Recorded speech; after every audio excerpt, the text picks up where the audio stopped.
கர்த்தர் நல்லவர். எரேமியா தீர்க்கதரிசியின் புத்தகம் 23ஆம் அதிகாரம் 5, 6, 7 வாசிக்கலாம்.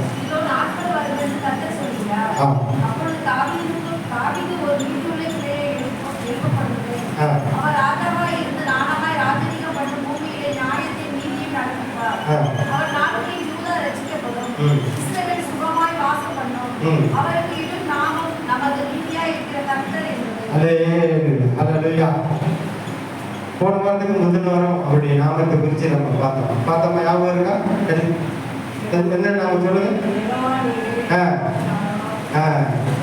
கர்த்தர் நல்லவர். ஹல்லேலூயா. நான் அவருடைய நாமத்தை இந்த ஆண்டுல அவருடைய நாமத்தை நான் தியானிச்சுக்கிட்டே இருக்கேன். பைபிள்ல அவருடைய நாமம் எங்க எப்படி எழுதியிருக்குது, அதனுடைய அர்த்தம் என்ன அப்படின்னு எழுதி அதை கொஞ்சம் கொஞ்சமா வச்சுக்கிட்டு இருக்கேன். அதை ஒரு நாள் அந்த நாமத்தை எல்லாம் நல்ல சேகரித்து ஒரு சின்ன புத்தகம் மாதிரி போட்டு அதை பாடல் அதெல்லாம் சேர்த்து நம்ம சபையில வைக்கலான்னு பிரயாசப்பட்டிருக்கேன். கர்த்தர் நல்லவர். சரி, இந்த நாளிலும் அவருடைய நாமம் சொல்லப்பட்டது. இதோ நாட்கள் வரும் என்று கர்த்தர் சொல்லுகிறார். அப்பொழுது தாவீதுக்கு ஒரு நீதியுள்ள கிளையை எழும்ப பண்ணுவேன். அவர் ராஜாவாயிருந்து ஞானமாய் ராஜரீகம் பண்ணி பூமியிலே நியாயத்தையும் நீதியும் நடைபெறுவார். ஹல்லேலூயா. அவர் யாரு? யாருப்பா? அது என்ன இருக்கு? தாவீதுக்கு ஒரு நீதியுள்ள கிளையை எழும்ப பண்ணுவேன். அவர் ராஜாவாயிருந்து ஞானமாய் ராஜரீகம் பண்ணி பூமியிலே நியாயத்தையும் நீதியும் நடப்பிப்பார். அவர் நாட்களில் யூதா ரட்சிக்கப்படும், இஸ்ரவேல் சுகமாய் வாசம் பண்ணும். அவருக்கு இடும் நாமம் நமது நீதியாய் இருக்கிற கர்த்தர். ஹல்லேலூயா. அவர் யாரு? இயேசு கிறிஸ்து. ஹல்லேலூயா. இயேசு கிறிஸ்து. அவருக்கு இடும் நாமம் நமது நீதியாய் இருக்கிற கர்த்தர். நமது நீதியாய் இருக்கிற கர்த்தர் அப்படின்னா யெகோவா சீட்கேனு அப்படின்னு என்ன அர்த்தம்? யெகோவா ராஃபா, யெகோவா ஷம்மா, யெகோவா ஷாலோம் சொல்லுதுல, அதே மாதிரி யெகோவா சீட்கேனு அப்படின்னா நீதியாய் இருக்கிற கர்த்தர். ஹல்லேலூயா. அப்படின்னா என்ன? யெகோவா சீட்கேன்னா என்னன்னா கர்த்தர் நமது நன்மை. ஹல்லேலூயா. சொல்லுங்க, கர்த்தர் நமது. பக்கத்துல கர்த்தர் பிடிச்சு சொல்லுங்க, கர்த்தர் நமது நன்மைன்னு சொல்லுங்க. ஹல்லேலூயா. கர்த்தர் நமது நன்மை. ஹல்லேலூயா. அவர் யெகோவா சீட்கேனுவாய் இருக்கிறார். ஹல்லேலூயா. இன்னும் இது எப்போ அந்த தீர்க்கதரிசி சொல்றாருன்னா கிறிஸ்துவுக்கு முன்பாக 545 சொல்றாரு. இப்ப 23 அப்படியே 33 போவாங்க. எரேமியா 33 போவாங்க. இது 10 வருடம் கழிச்சு மறுபடியும் அங்க சொல்றாரு. எரேமியா 33 வந்துட்டீங்களா? 14 வருஷம். இதோ நாட்கள் வரும் என்று கர்த்தர் சொல்லுகிறார். அப்பொழுது நான் இஸ்ரவேலின் குடும்பத்துக்கும் யூதாவின் குடும்பத்துக்கும் சொன்ன நல்ல வார்த்தையை நிறைவேற்றும். ஹல்லேலூயா. ஆண்டவர் சொல்றார், நாட்கள் வரும், ஒரு நாள் நாட்கள் வரும், அப்பொழுது நான் இஸ்ரவேல் குடும்பத்துக்கும் யூதா குடும்பத்துக்கும் சொன்ன நல்ல வார்த்தைகளை நான் நிறைவேற்றுவேன். அந்நாட்களிலும் அக்காலத்திலும் தாவீதுக்கு நீதியின் கிளையை முளைக்க பண்ணுவேன். அவர் பூமியிலே நியாயத்தையும் நீதியையும் நடப்பிப்பார். ஹல்லேலூயா. அந்நாட்களில் யூதா ரட்சிக்கப்பட்டு எருசலேம் சுகமாய் தங்கும். அவர் எங்கள் நீதியாய் இருக்கிற கர்த்தர் என்பது அவருடைய நாமமாய் இருக்கும். ஹல்லேலூயா.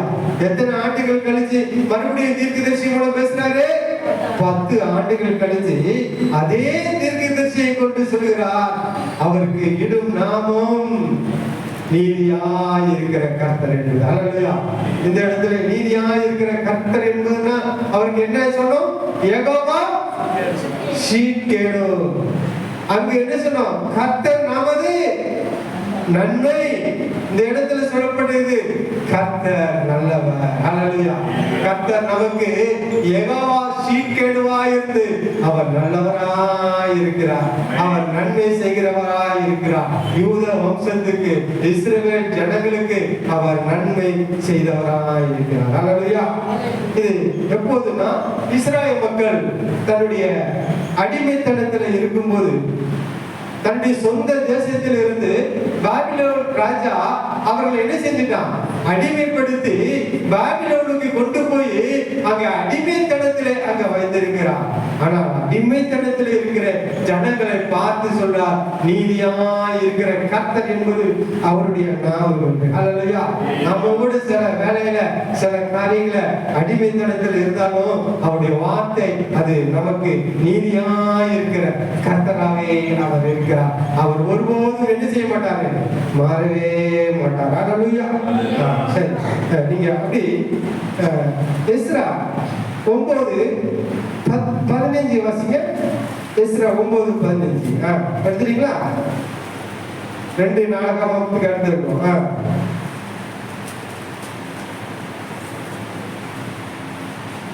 சூசானில் இருக்கிற யூதரா ஆதார் மாதத்தின் 14ஆம் தேதியிலும் கூடி சேர்ந்து சூசானில் 9:15. ஆமாம், சரி. சூசானில் 300 பேரை கொன்று போட்டார்கள். ஆனாலும் கொள்ளையிட தங்கள் கையை நீட்டவில்லை.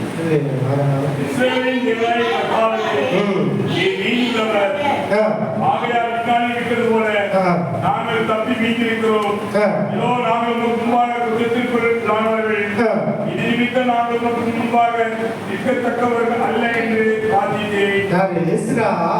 ஆண்டவர்கிட்ட விண்ணப்பம் பண்றார். ஒரு பிரார்த்தனை செய்யறார். என்ன பிரார்த்தனை சொல்றாரு? இஸ்ரவேலின் தேவனாய் கர்த்தாவே, நீர் நீதி உள்ளவர். அல்லேலூயா. இஸ்ரவேலின் தேவனாய் கர்த்தர் எப்படிப்பட்டவரா? நீதி உள்ளவர். ஆகையால் இந்நாளில் இருக்கிறது போல நாங்கள் தப்பி மீண்டு இருக்கிறோம். நாங்க குற்றம் செய்து தப்பி நாங்கள் மீதி கொஞ்சம் பேரா இருக்கிறோம். இதோ நாங்கள் முன்பாக குற்றத்திற்குள் உள்ளானவர்கள். நாம எல்லாரும் என்ன செய்யப்பட்டவங்க? குற்றத்துக்கு உள்ளானவர்கள். இது நிமித்தம் நாங்கள் முன்பாக நிற்கத்தக்கவர்கள் அல்ல என்று பிரார்த்தித்தார். நீதியுள்ள தேவனுக்கு முன்பாக நாம் எல்லாம் நிற்கத்தக்கவர் அல்ல என்று பிரார்த்தித்தார். அதே 9 வசீங்க. நாங்கள் அடிமையாக இருந்தோம், ஆனாலும் எங்கள் அடிமைத்தனத்திலே எங்கள் தேவன் எங்களை கைவிடாமல். நாம அவங்க சொல்றாங்க, ஒரு காலத்துல இஸ்ராயேல் மக்கள் அடிமையா இருந்தாங்க. ஆனால் அந்த அடிமைத்தனத்தில் கூட தேவன் என்ன செய்யவில்லை? கைவிடவில்லை. தேவன் எங்களை கைவிடாமல் எங்களுக்கு உயிர் கொடுக்கவும், நாங்கள் எங்கள் தேவனுடைய ஆலயத்தை எடுப்பித்து பாழாய் போன அதை புதுப்பிக்கும் படிக்கும், எங்களுக்கு யூதாவிலும் எருசலேமிலும் ஒரு வேலையை கட்டளையிடும் படிக்கும் எங்களுக்கு தயவு கிடைக்க பண்ணினேன். அல்லேலூயா. ராஜாக்களின் மத்தியில ஆண்டவர் இஸ்ராயேல் மக்களுக்கு ஒரு தயவு கிடைக்க பண்ணினார். அவர்கள் அடிமைப்பட்ட நேரத்திலும் கூட ஆண்டவர் அவர்களை என்ன செய்யவில்லை? கைவிடவில்லை. ஏன் அவர் கைவிடவில்லைன்னா அவருடைய நாமம் என்ன?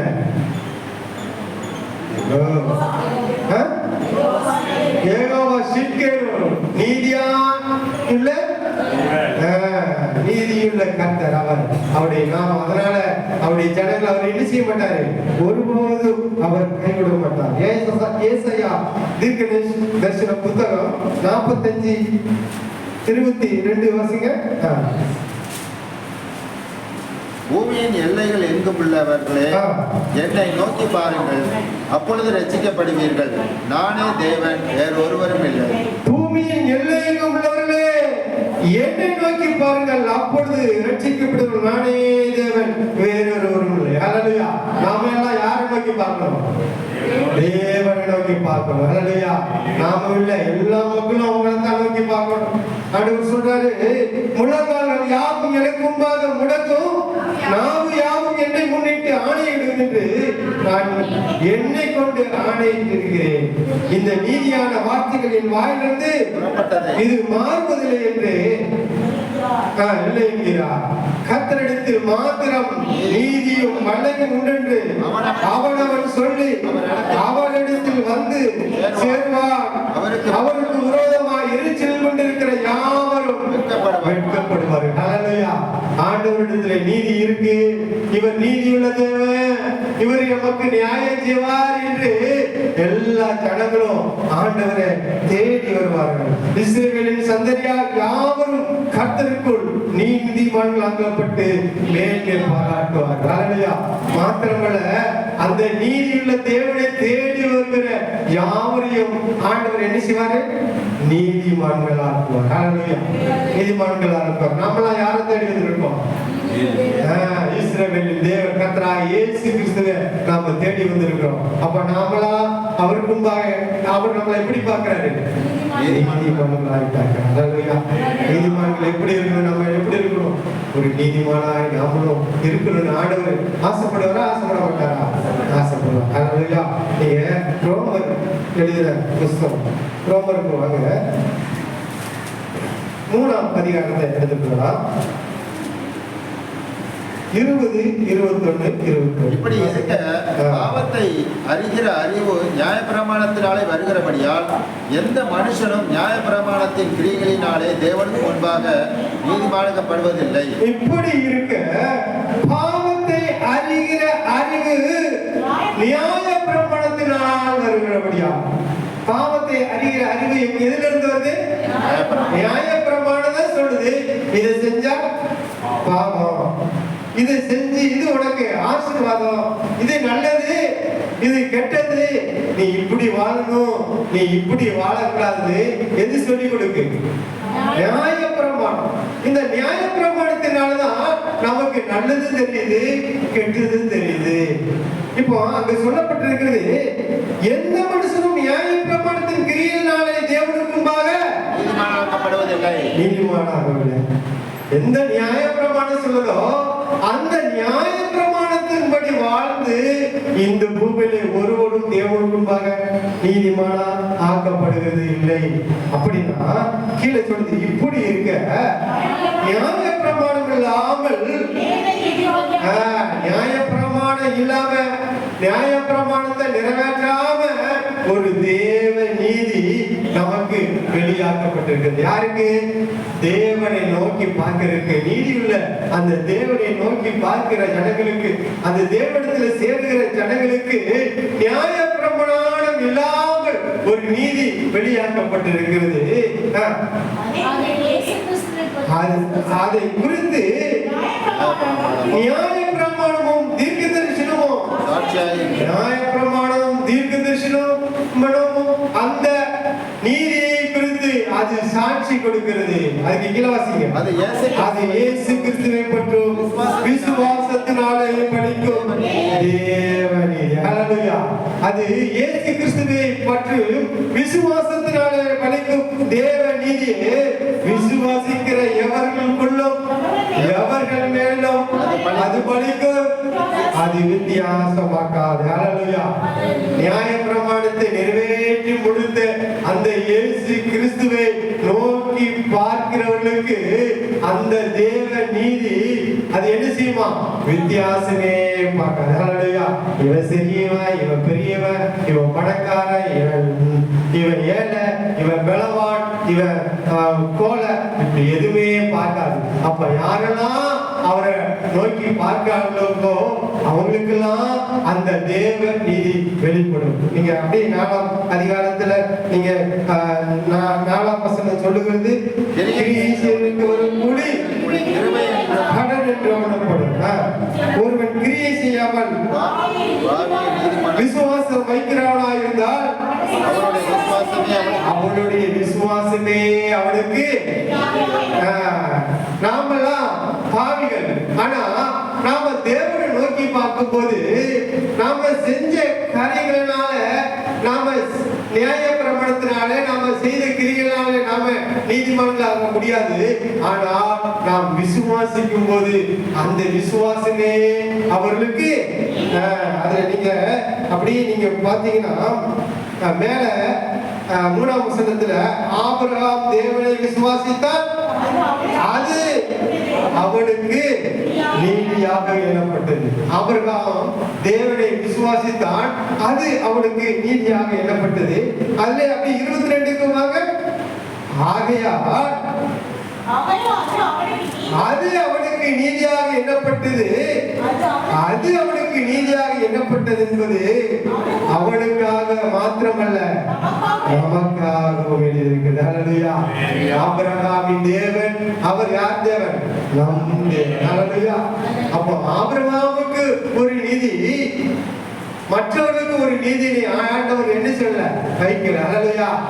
எப்படி ஆபிரகாம் தேவனை விசுவாசித்து அங்கு நீதிமானாக அங்கு மாறுகிறானோ, அதுபோல இந்த பூமியிலே வாழ்கிற ஒவ்வொருவரும் இயேசு கிறிஸ்துவை ஏற்றுக்கொண்டு நாம் விசுவாசத்தின் மூலமாக நீதிமான்களாக நாம் வாழ முடியும். ஹல்லேலூயா. ஹல்லேலூயா. நீங்க தானியேல் 6க்கு வாங்க. தானியேல் 6ல தானியேல ஒரு கேள்வி உங்களுக்கு கேட்க நினைச்சேன், மறந்துட்டேன். நீங்க அதை பார்க்க வேண்டாம். தானியேல் 6 நீங்க பார்க்க வேண்டாம். எல்லாம் அப்படி பைபிளை மூடிட்டு என்ன பாருங்க. ஒரு கேள்வி உங்களுக்கு கேட்கணும்னு நினைச்சேன் ஆரம்பத்திலே. தானியேல சிங்கத்தின் கெபியில போட்டாங்களா? போட்டாங்க. தெரியுங்கிறவங்க கைமத்து வைப்பாங்க. அந்த ராஜாவுடைய பேர் யார் தெரியுமா உங்களுக்கு? நீங்க சரி, நீங்க நான் என்ன சொன்ன கையை தான் வைக்கணும். நீங்க சரியா சொன்னீங்களா உங்களுக்கு அடுத்த வாரம் ஒரு கிஃப்ட் வாங்கி தருவேன். நீங்க சொல்றவங்க தப்பா சொன்னீங்களா ஒரு கிஃப்ட் நீங்க எனக்கு கொண்டு வந்து. இப்ப கையை நீங்க வைத்துங்க. இப்ப கையை வைத்துங்க. தைரியமா நீங்க சொல்லுங்க. தைரியமா கையை வைத்துங்க. மொழிக்காரங்க கேளுங்க. இப்ப சொல்லுங்க. நீங்க யாருமே சொல்ல போறோம். பரிசு இங்க பாருங்க. ஒரு பரிசு எனக்கு வாங்கிட்டு வந்துடும். இதுல மாட்டுக்கிறது கிடையாது. நீங்க சரியா சொன்னீங்கன்னா உங்களுக்கு கண்டிப்பா இது தானியேல போய் சிங்கத்தின் கேபில ஒரு ராஜா போட்டார். அந்த ராஜாவுக்கு நைட்டுக்குள்ள என்ன செய்யல, அவர் பாட்டு கேட்கல, சாப்பிடல, ஒரே தூக்கம் வராங்க. சிங்கத்தின் கேபில போட்டுட்டே அப்படின்னு கால வந்து என்னது பார்த்தாரு. சிங்கத்தின் கேபில பார்த்தாரு. அங்க தானியேல் எப்படி இருக்காரு? ஒரு சேதம். அந்த ராஜா ஆமா பைபிள போய் பாக்குங்க. பைபிள பார்க்க கூடாது உங்களுக்கு சொல்லியிருக்கிறேன். யாரும் பார்க்க பைபிள பார்த்தீங்கன்னா கரெக்ட். நீங்க பார்த்தீங்கன்னா சொல்லக்கூடாது, விட்டுருங்க. பைபிள பார்க்காதவங்க கையை வைத்தீங்க. இப்ப சொல்லுங்க. ஒரு கையை நீங்க எனக்கு 10 சேர் வாங்கிருக்கீங்க. சரி, தப்பு. நேபுகாத் நேசர் என்பது தவறு. இப்ப சொல்லுங்க. உங்களுக்கு அந்த சிங்கத்தின் கெப்பின்னா நேபுகாத் நேசர் தான். அக்கினி ஜுவாலையில போட்டாங்கல்ல, அதான் நேபுகாத் நேசர். சரியா? இப்ப சொல்லுங்க. சரி, அப்படி தானியேல் அதிகாரம் 6ஆம் அதிகாரத்தை எடுத்துக்கொள்ளலாம். சொல்லுங்க.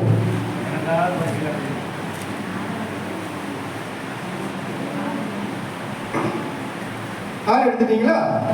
அந்த ராஜாவுக்கு பேர் நான் சொல்லட்டா? தரியு ராஜா. யாரு?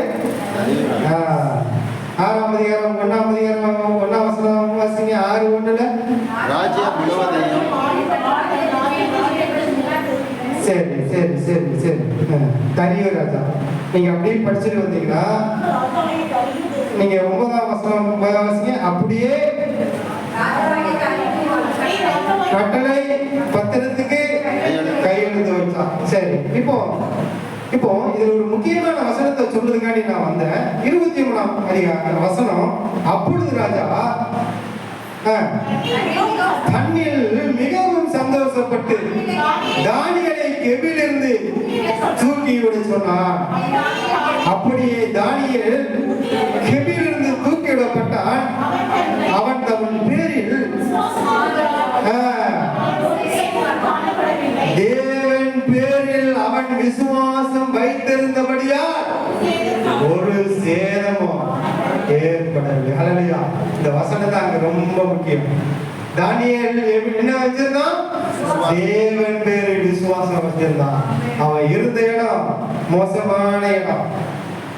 சிங்கம் வந்து அடிச்சு அவனை கொண்டு போட்டுரும். ஒரு மோசமான இடம், உயிருக்கு போகிற ஒரு இடம். அந்த இடத்துலயும் அவன் தான் தேவன் மேல் நம்பிக்கை கொண்டிருந்தான். இந்த சிங்கங்கள் என்னை ஒன்றும் சேதப்படுத்த முடியாது, என் தேவன் என் கூட இருக்கிறான்னு ஒரு விசுவாசம் வைத்திருந்தான்.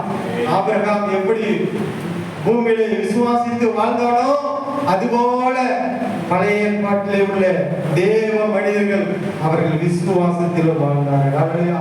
அதான் சொல்லப்பட்டிருக்கிறது, ஆபிரகாம் தேவனை விசுவாசித்தான், அது அவனுக்கு நீதியாக எண்ணப்பட்டது. அது அவனுக்கு நீதியாக எண்ணப்பட்டது என்பது அவனுக்காக மாத்திரமல்ல, நமக்காகவும் எழுதப்பட்டிருக்கிறது. சொல்லுங்க, எனக்காகவும் எழுதப்பட்டிருக்கு. சொல்லுங்க, எனக்காகவும் எழுதப்பட்டிருக்கு. அப்போ விசுவாசத்தின் மூலம் தான் நாம் தேவனிடத்திலே நாம் நீதிமான்களாக. சரி, இப்போ இன்னும் ஒரு காரியத்தை சொல்லி நான் முடிக்கலான்னு பார்க்கிறேன். சகரியா தீர்க்கதரிசன புத்தகம், சகரியா மணியத்தில் 8:50 ஒரு 10 நிமிஷத்துல சொல்றேன். இந்த காரியத்தை உங்களுக்கு சொல்லணும் ஆசைப்பட்டிருந்த சகரியா தீர்க்கதரிசன புத்தகம் 7ஆம் அதிகாரம் 1ஆம் வசனம். தரியூர் ராஜா அரசாண்ட 4ஆம் வருஷம் என்னும் 9ஆம் மாதம் 4ஆம் தேதியிலே சகரியாவுக்கு கர்த்தருடைய வார்த்தை உண்டாயிற்று. இந்த அதிகாரம், இந்த சம்பவம் நடந்ததாக வேதத்தில் சொல்லப்படுவது கிறிஸ்துவுக்கு முன்பாக 466 ஆண்டு. 466 ஆண்டு. 400வது ஆண்டுனா உங்களுக்கு ஞாபகம் இருக்குமா? சொல்லி கொடுத்திருக்காங்க. 400வது ஆண்டுல பலியா தீர்க்கதரிசி இருந்தாங்க. அதுக்கடுத்து 400 ஆண்டுகள் என்ன காலம்? மௌன காலம். பலியா தீர்க்கதரிசியிலிருந்து புதிய ஏற்பாடு மத்தேயு வரைக்கும் என்ன காலம்? 400 ஆண்டு. பைபிள் ஸ்டேட் வந்தீங்களே, மறந்துட்டீங்க. சோத்ரம். சரி, இப்போ அங்க போவோம். இப்போ 2ஆம் வசனம். கர்த்தருடைய சமூகத்தில் விண்ணப்பம் பண்ணவும் நாங்கள் இத்தனை வருஷம் வரையிலே செய்தது போல 5ஆம் மாதத்திலே அழுது ஒடுக்கத்தில் இருக்க வேண்டுமோ என்று கர்த்தரின் ஆலயத்துக்கும் ஆசாரிடத்திலும் கேட்கவும்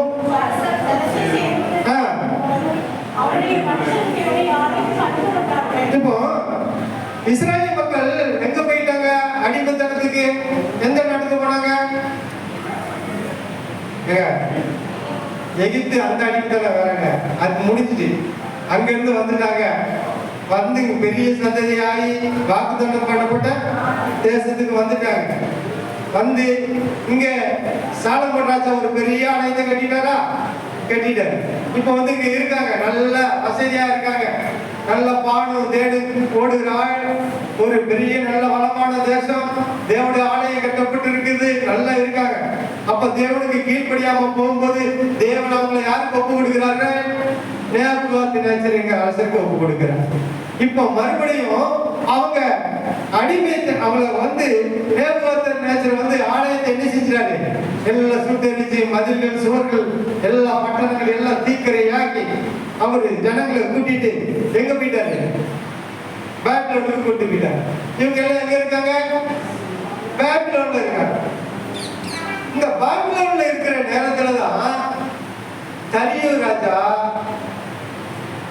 அர்த்தசாஸ்திரா இந்த ராஜா, இன்னொரு ராஜா, பேர் என்ன பேரு?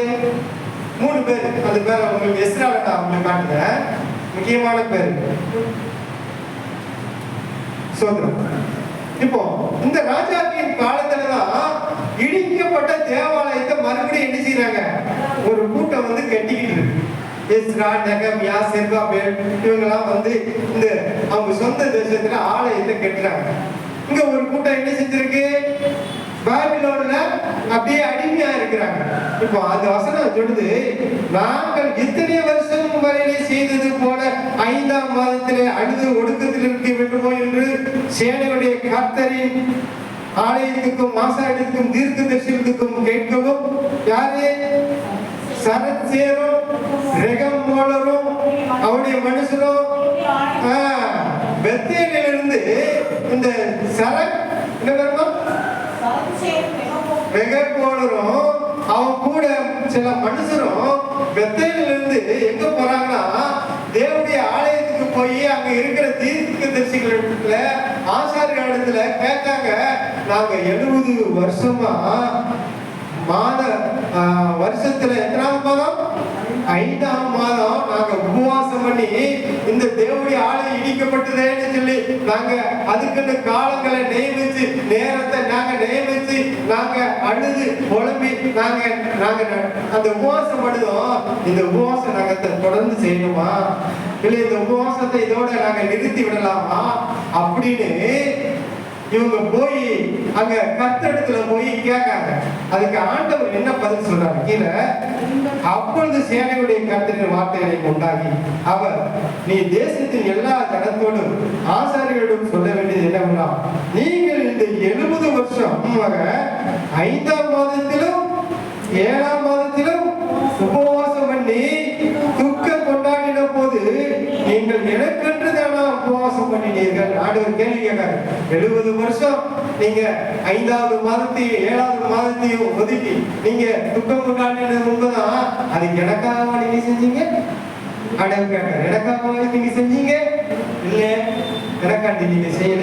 அதுக்கு அடுத்து கீழே, நீங்கள் புசிக்கிற போதும் குடிக்கிற போதும் உங்களுக்கென்றளவா புசிக்கிறீர்கள், உங்களுக்கென்றளவா குடிக்கிறீர்கள். எருசலேமும் அதை சுற்றிலும் இருந்த பட்டணங்கள் குடி நிறைந்து சுகமாயிருந்த காலத்திலும் தெற்கு நாடும் சமபூமியும் குடியிருந்த காலத்திலும் முன்னிருந்த தீர்க்கதரிசிகளை கொண்டு கர்த்தர் கூறின வார்த்தைகள் இவர்கள் தானே சொல் என்றார். பின்பு கர்த்தருடைய வார்த்தை சகரியில் உண்டாகி சேனைகளின் கர்த்தர் உரைக்கிறது என்னவென்றால், நீங்கள் உண்மையாய் நியாயத்திற்கு அவனவன் தன் சகோதரனுக்கு தயவும் இரக்கமும் செய்து விதவையும் திக்கற்ற பிள்ளையும் பரதேசியும் சிறுமியானவரையும் ஒடுக்காமலும் உங்கள் ஒருவனும் தன் சகோதரனுக்கு விரோதமாக தான் இருதயத்தை தீங்கு நீயாமல் இருங்கள். அவர்களோ கவனிக்க மனதில்லாமல் தங்கள் தோலை முரட்டுத்தனமாய் விலக்கி கேளாதபடிக்கு நீங்கள் செவிலை அடைத்துக் கொண்டீர்கள். என்ன சொல்றாங்கன்னா, நீங்க எனக்காக நீங்க உபவாசம் பண்ணல, நீங்க புசிக்கிறதும் குடிக்கிறதும் உங்களுக்கு தானே நீங்க குடிக்கீங்க அப்படின்னு சொல்லி அங்க சொல்றாரு. சேனைகளின் கர்த்தர் இருக்கிறது, நீங்கள் உண்மையாய் நியாயம் தீர்த்து அவனவன் தன் சகோதரனுக்கு தயவும் இரக்கமும் செய்யுங்கள் என்று சொல்றாரு. நீங்க அப்படி தொடர்ந்து நீங்க படிச்சு பார்த்தீங்கன்னா அவங்க செய்த குற்றங்களை ஆண்டவர் அங்கே அவர்களுக்கு உணர்ந்து காட்டுகிறார். இப்போ அவங்ககிட்ட அவர் மறுபடியும் சொல்றாரு, 8:1 நீங்க 8:2 சொல்லுது, நான் சீயோனுக்காக கடுமையாக கொண்டேன். அவர்கிட்ட சொல்றாரு, நீங்க இப்படிதான் இருங்க, நீங்க அவனவன் சகோதரத்துல நீங்க உண்மையை பேசுங்க, நீங்க உண்மையா இருங்க, உங்க திக்கற்றவங்கள நீங்க பரதேசிய விதவையை நீங்க ஒடுக்காதீங்க அப்படின்னு ஆண்டவர் சொல்லிட்டு அவர் சொல்றாரு. ஆண்டவர் சொல்றாரு, நான் சீயோனுக்காக கடும் வைராக்கியம் கொண்டேன், அதற்காக மகா உக்கிரமான வைராக்கியம் கொண்டேன் என்று சேனைகளின் கர்த்தர் சொல்றாரு. யாரை பார்த்து சொல்றாரு? அடிமைத்தனத்தில் இருக்கிற தன்னுடைய ஜனங்களை பார்த்து, 70 ஆண்டுகள் துக்கித்து உபவாசித்து தேவனுடைய ஆலயம் இடிக்கப்பட்டிருக்கிறது, என் நாடு இடிந்து கிடக்கிறது என்று சொல்லுகிற அந்த ஜனங்களை பார்த்து ஆண்டவர் சொல்லுகிறார், நான் சீயோனுக்காக கடும் வைராக்கியம். 3 சொல்லுது, நான் சீயோனிடத்திலே திரும்பி எருசலேமின் நடுவிலே வாசம் பண்ணுவேன். சீயோன் எங்க இருக்குன்னு சொன்ன? சீயோன் எங்கம்மா இருக்கு? சீயோன்னா என்ன? எருசலேம்னா என்ன? மறந்துட்டீங்களா? 1ஆம் தேதி சொன்னங்க. சீயோன் என்ன? எருசலேம்னா என்ன? எருசலேம்ல என்ன இருக்கு? கர்த்தருடைய ஆலயம் இருக்கு. சீயோன்ல என்ன இருக்கு? ஆண்டவர் குடி இருக்கிற வீடு. மனசுல இருக்காங்க. எருசலேம் ஒரு மலைகள் சூழ்ந்த ஒரு பட்டணம். எருசலேம் ஒரு நம்ம தூத்துக்குடி எடுத்துக்கோங்க, சுத்தி எப்படி இருக்கு? மலையா இருக்கு. அதுக்கு நடுவில் தான் எருசலேம் இருக்கு. அந்த எருசலேம்ல தான் தேவனுடைய ஆலயம் இருக்கு. அந்த சுத்தி மலையில இருக்கிற ஒரு மலைக்கு என்ன பேரு? சீயோன் மலை. அந்த மலையில யாரு? ஆண்டவர் எங்க இருக்காரு? அவர் வீடு அங்க இருக்கு. இங்க அவருடைய ஆலயம் சொல்றாரு, நான் சீயோனிடத்திலே திரும்பி எருசலேம் நடுவில் வாசம் பண்ணுவேன். எருசலேம் சத்திய நகரம் என்றும் சேனையுடைய கர்த்தரின் பர்வதம் என்றும் அழைக்கப்படும் என்று கர்த்தர் சொல்கிறார். ஹல்லேலூயா. வேற இல்ல, இந்த வசனத்தெல்லாம் நீங்க வாசிக்கணும். வீட்டுல போய் இந்த அதிகாரம்லாம் நீங்க வாசிங்க. கடைசியா 16 வாங்க, 8:16 வாங்க. இதை சொல்லி நான் முடிக்கிறேன். சோதரர் ஹல்லேலூயா. நீங்கள் செய்ய வேண்டிய காரியம் என்னவென்றால் அவனவன் உண்மையாய் பேசுங்கள், பிறனோடு உண்மையை பேசுங்கள், உங்கள் வாசல்களில் சத்தியத்துக்கும் சமாதானத்துக்கும் ஏற்ப. என்ன சொல்றாரு? அவனவன் என்ன செய்யணும்? உண்மையை பேசுங்க. உங்க வாசல்ல சத்தியத்துக்கும் சமாதானத்துக்கும் இந்த பிள்ளைக்கு ஒரு நீதி, அந்த பிள்ளைக்கு ஒரு நீதி, அப்படி நம்ம பார்க்க கூடாது. ஹல்லேலூயா. நாம எது பார்த்தாலும் என்ன பார்க்கணும்? எது கரெக்ட்? ஹல்லேலூயா.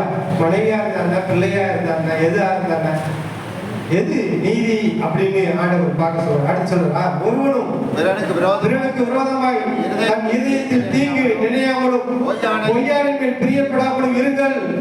இவைகளெல்லாம் வெறுக்கிற காரியம் என்று கர்த்தர் சொல்கிறார். ஹல்லேலூயா. என்ன செய்யக்கூடாது?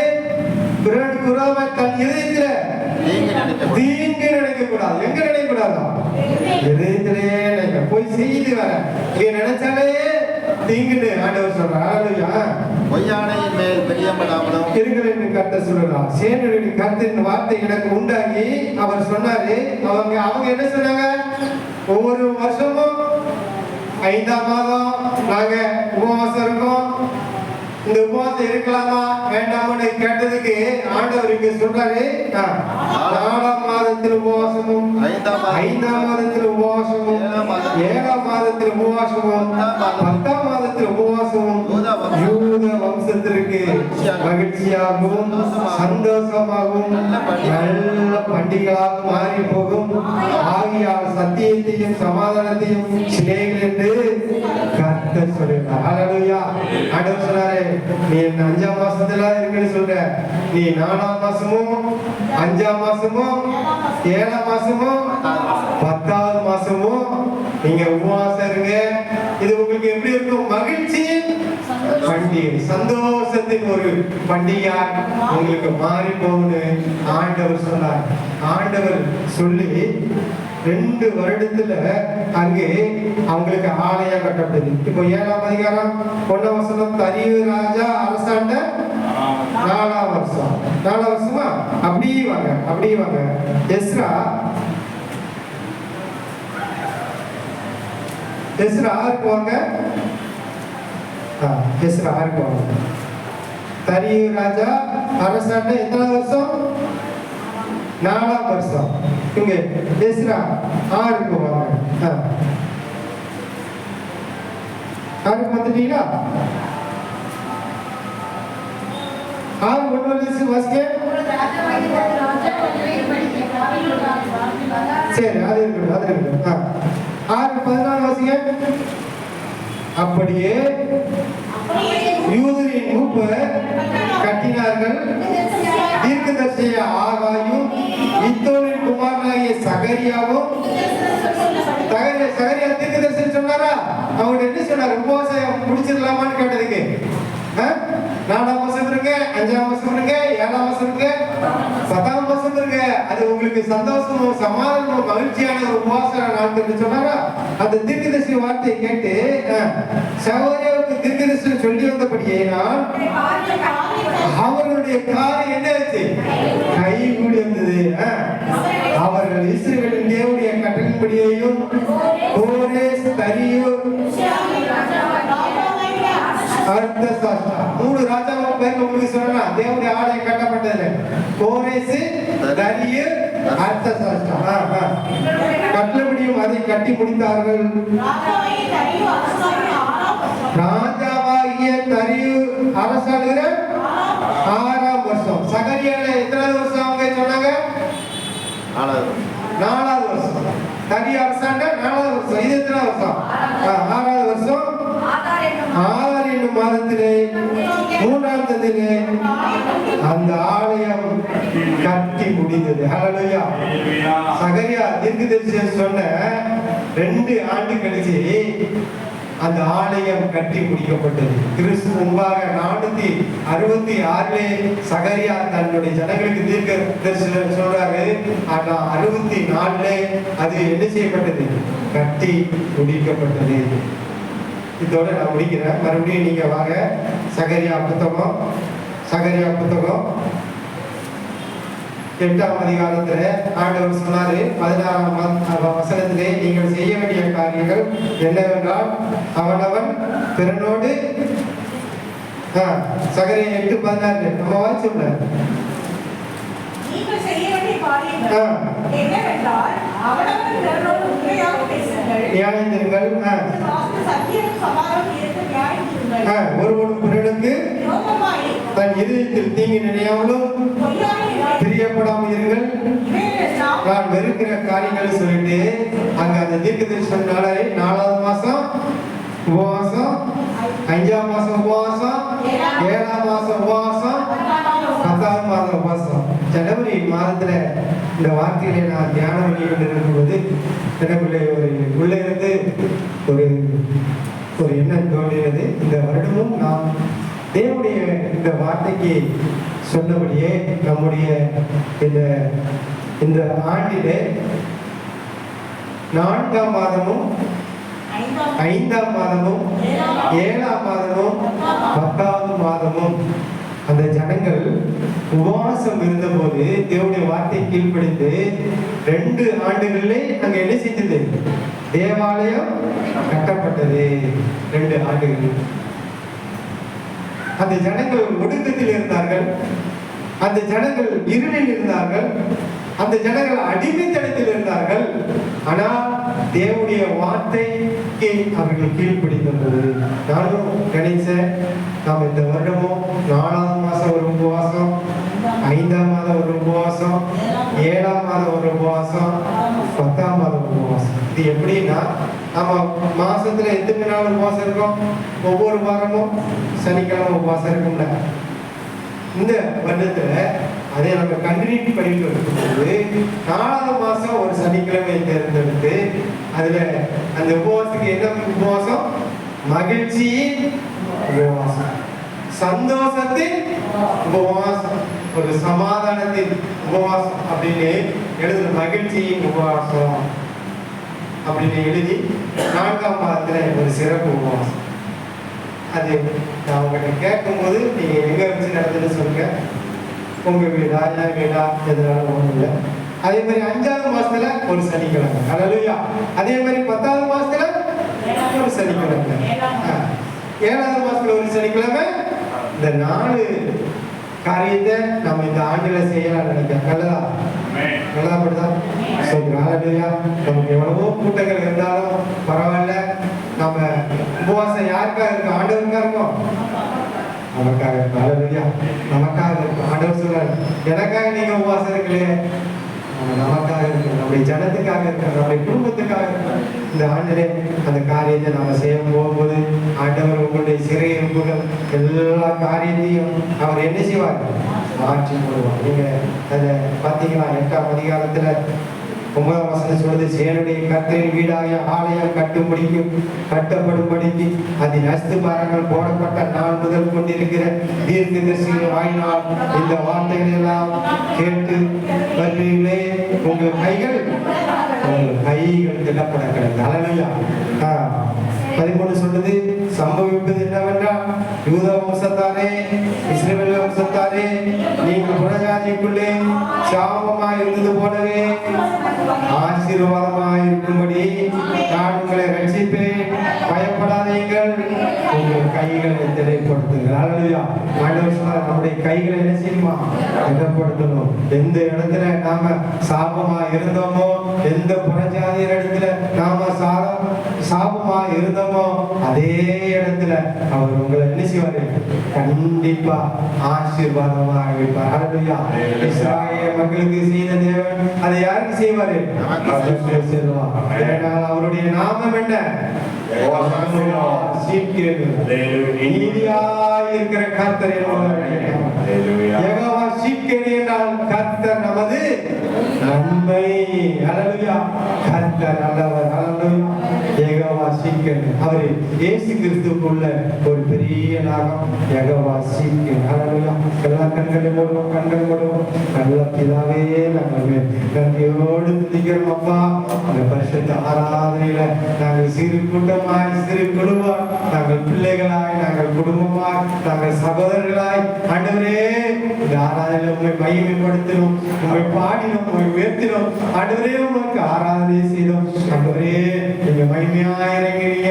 இப்பொழுது உங்க வார்த்தைகளை நாங்கள் தியானித்தோம். ஆண்டவரே அந்த வார்த்தைகள் பிள்ளைடைய வாழ்க்கையில ஆண்டவரே ஒரு பெரிய மாற்றத்தை கொடுக்கட்டும். ஆண்டவரே உங்கள் கைகளை திடப்படுத்துங்கள்னு சொன்னீங்களே, ஒவ்வொரு பிள்ளைகளுடைய கைகளும்